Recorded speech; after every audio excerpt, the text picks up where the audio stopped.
ఖాతాల్లోనే 800 కోట్లు ఖర్చు చేయకుండా 4 శాఖల అలసత్వం. ఆ నిధులు ఖర్చు చేస్తే కొత్తగా కేంద్ర ఫండ్స్ నిధుల మళ్లింపు నేపథ్యంలో కొర్రి ఆయా శాఖలపై సిఎస్ స్పెషల్ రివ్యూ అంటూ చూస్తాను. అయితే గత కేసీఆర్ ప్రభుత్వం నుంచి ఇప్పటివరకు కూడా కేంద్ర ప్రభుత్వం నుంచి కొంత అమౌంట్, కొన్ని పథకాలకు సంబంధించినటువంటి అమౌంట్ వస్తూ ఉంటాయి, రిలీజ్ అవుతూ ఉంటాయి. అయితే ఇక్కడ ఏం చేయాలంటే రాష్ట్ర ప్రభుత్వం కూడా వాళ్ళు 60% రిలీజ్ చేస్తే వీళ్ళు 40% అట్లా ఒక షేర్ వాల్యూ ఉంటుంది అన్నట్టు.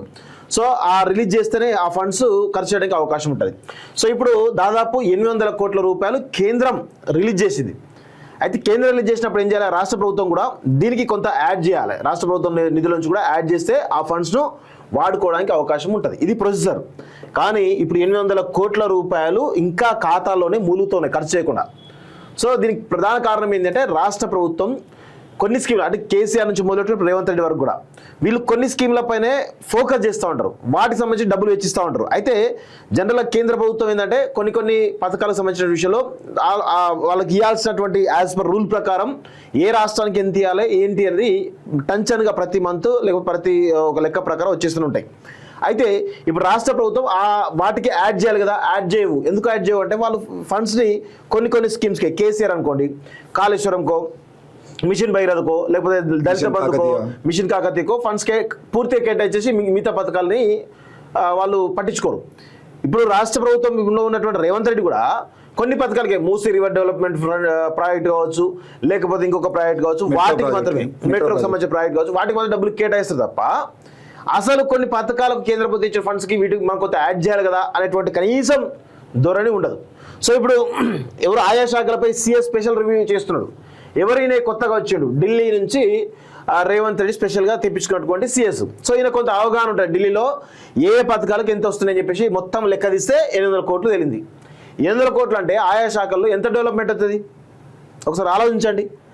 సో చూడండి అందులో ఏమేమి ఉన్నాయో: Panchayati Raj, women and child welfare, agriculture, animal husbandry కమిషనర్ల పనితీరుపై ప్రభుత్వం సీరియస్గా ఉంది. వివిధ పథకాల అమలు కోసం ఇచ్చినటువంటి నిధులను ఖర్చు చేయకుండా తమ అకౌంట్స్లో పెట్టుకోవడంపై మండిపడుతున్నది. సో ఇక్కడ చూడండి, వాళ్ళ తప్పేం లేదని ప్రభుత్వం సీరియస్గా అధికారులపై నెట్టే ప్రయత్నం చేస్తుంది. కానీ అధికారులకు ఏం చెప్పాలి, ఏదైనా సరే మీరు కేంద్ర ప్రభుత్వం నుంచి వచ్చిన నిధుల విషయంలో రాష్ట్ర ప్రభుత్వం వాటా కూడా యాడ్ చేయాలి, లేకపోతే అవి ఖర్చు చేయడం కూడా. ఇప్పుడు 800 కోట్ల రూపాయల ఫండ్స్ ఉంటే అధికారులు ఎందుకు ఖర్చు చేయరు?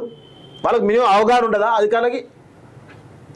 మీరు ఫండ్స్ ఆర్థిక శాఖ నుంచి ఇగో ఈ 100 కోట్ల రూపాయలు పంచాయతీ డిపార్ట్మెంట్కి వచ్చింది, మనం 100 కోట్లు కేంద్రం ఇచ్చింది కాబట్టి మనం ఒక 40% మనం పెట్టుకోవాలి అనేటువంటి దాంట్లో ఆ ఫండ్స్ కనుక ఆర్థిక శాఖ నుంచి ఆ పంచాయతీ శాఖకు యాజ్ పర్ రూల్ ప్రకారం రిలీజ్ అయితే అవి ఖర్చు చేయడానికి అవకాశం ఉంటుంది. మీరు రిలీజ్ చేయకుండా అధికారులను అంటే ఎట్లా? ఇది కరెక్ట్ కాదు కదా. పంచాయతీరాజ్ అంటే ఇంకో విషయం ఏంటంటే, ఇప్పుడు ఊర్లలోనేమో మాజీ సర్పంచులు ఆత్మహత్యలు చేస్తూ చచ్చిపోతారు. అవును. మీరు పంచాయతీరాజ్ శాఖ నిధులు ఎప్పటికప్పుడు మంజూరు చేసేది ఉంటే మాజీ సర్పంచులు ఆత్మహత్యలు చేసుకోవాల్సినటువంటి అవసరం ఏంది? పంచాయతీరాజ్ దగ్గర 800 కోట్ల రూపాయలలో 100 కోట్ల నుండి 300 కోట్ల రూపాయల వరకు పంచాయతీరాజ్ శాఖలో పెండింగ్ లో ఉన్నాయి. అవి కేంద్రం నిధులు. దానికి రాష్ట్రం నిధులు ఇంకో 500 కోట్లు యాడ్ చేయాలి. ఈ డబ్బులన్నీ కనుక పంచాయతీరాజ్ శాఖకు ఇచ్చేది ఉంటే వాళ్ళ పెండింగ్ బిల్లులు కనుక క్లియర్ అయితే గ్రామాలు ఎందుకు అభివృద్ధి కావు? 20 లక్షలు 30 లక్షల రూపాయలు అప్పులు చేసి అభివృద్ధి చేసేటువంటి ప్రయత్నం చేసి అంటే హుస్నాబాద్ లో పొన్నం ప్రభాకర్ గారి ఇలాకాలో ఒక మాజీ సర్పంచ్ ఆత్మహత్య చేసుకుని చచ్చిపోయేటటువంటి పరిస్థితి ఎందుకు వచ్చింది? Panchayati Raj women and child welfare డిపార్ట్మెంట్కి సంబంధించిన విషయంలో బండి సంజయ్ కొడుకు కేసు వచ్చినప్పుడు ఉమెన్ అండ్ చైల్డ్ వెల్ఫేర్ అధికారులతో మాట్లాడడానికి ప్రయత్నం చేసేది ఉంటే అసలు వాళ్ళకు నిధులే లేవు. వాళ్ళు ఇక్కడ ఈ ఉమెన్ అండ్ చైల్డ్ వెల్ఫేర్ డిపార్ట్మెంట్లోకి వెళ్ళి ఏదైనా కేసులో వచ్చినటువంటి మైనర్ బాలిక తప్పిపోతే ఆమెను పట్టుకురావడానికి కోసం పోయినటువంటి అధికారులకు బిల్లులు లేవు. ఆటో ఛార్జీల కానివ్వండి, అమ్మాయి తిరగడం కోసం మొత్తం అధికారులు పెట్టుకునేటువంటి పరిస్థితి. సీసీ కెమెరాలు లేనటువంటి ఉమెన్ అండ్ చైల్డ్ వెల్ఫేర్ డిపార్ట్మెంట్లో సీసీ కెమెరాలు లేవన్నా, సీసీ కెమెరాలు పనిచేస్తలేవు. ఆ పని అయినటువంటి విషయంలో వాళ్ళని అడిగితే, అధికారులను అడిగితే మాకు బిల్లులు రావట్లేదు సార్ అని చెప్తున్నారు. ఒక అమ్మాయి women and child welfare department నుండి ఒక అమ్మాయి పట్టుబడ్డటువంటి, అంటే ఏంటి, సెక్స్ వర్క్లో పట్టుబడ్డటువంటి మైనర్ అమ్మాయి వీళ్ళు అరెస్ట్ చేసి తీసుకొచ్చేయంటే ఇవి ఇక్కడ నుండి పారిపోయి మళ్ళా యాదగిరిగుట్ట దగ్గర తెలుస్తుంది. ఎక్కడ నుండి అయితే పట్టుకున్నారో అక్కడనే తెలుస్తుంది. ఏంది అని అంటే సీసీ కెమెరాలు లేవు. అగ్రికల్చర్ చాలా ఇంపార్టెంట్ డిపార్ట్మెంట్. ఇన్ని డబ్బులు ఉన్నప్పుడు ఎందుకు ఖర్చు చేయరు? యానిమల్ హస్బెండరీ కమిషనరేట్ల పనితీరు. సో ఇక్కడ ఏమంటారు, కమిషనరేట్లు మౌనంగా ఉండడం వెనక ఉద్దేశం ఏంటి? ఇప్పుడు ఖర్చు చేయట్లేదంటే అదేం స్కామ్ కాదు కదా, తిరిగి వెనక్కి పోతాయి. సరే ఖర్చు చేస్తే స్కామ్ అయిందని అనుకోవచ్చు, మరి ఖర్చు కూడా వేస్తలేరు కదా.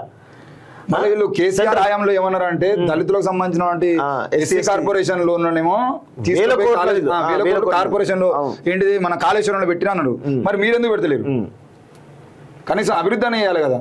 చూడండి, స్పాన్సర్డ్ స్కీమ్స్ లో భాగంగా తాము ఆ 4 శాఖలకు ఇచ్చిన నిధులు ఖర్చు చేయాలని, ఆ ఫండ్స్ వినియోగించిన తర్వాతే కొత్త నిధులు ఇస్తామని తెరకాసు పెట్టినట్లు అధికార వర్గాల చర్చ జరుగుతుంది. సో అధికారుల అలసత్వం అన్నమాట. మరి ఈ అధికారుల అలసత్వం ఎందుకు ఉంది ఏంటిది అని ఆరాధిస్తే చాలా విషయాలు తెలుస్తాయి. సో కమిషనరేట్లు మాత్రం రాష్ట్రానికి చెందిన నిధులను విడుదల చేసిన తర్వాత కూడా ఖర్చు చేయట్లేదని తెలిసింది. అంటే నిధులను విడుదల చేసి అని చెప్పి చెబుతుంది. చెప్పినప్పటికీ ఎందుకు రిలీజ్ చేయరు? 100% అధికారులు రిలీజ్ చేయాల్సిందే, చేసి ఏదో ఒక పథకానికి వాడాల్సిందే.